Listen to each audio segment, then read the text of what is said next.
சின்ன முருகைய சிங்கார முருகைய சின்ன சின்ன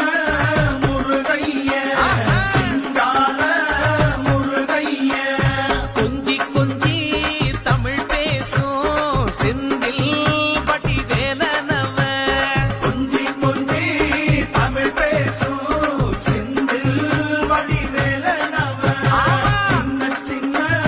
முருகைய சிங்கார முருகைய கொஞ்சி கொஞ்சி தமிழ் பேசும் செந்தில் வடிவேலனவ சுப்பிரமணிய சாமி என்பார், கார்த்திகேயன் என்பார்,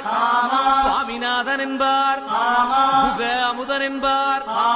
பாலசுப்பிரமணியன் என்பார், கருணாகரன் என்பார், கதிர்காம கந்தன் என்பார், கதிர்வேல சுவாமி என்பார்,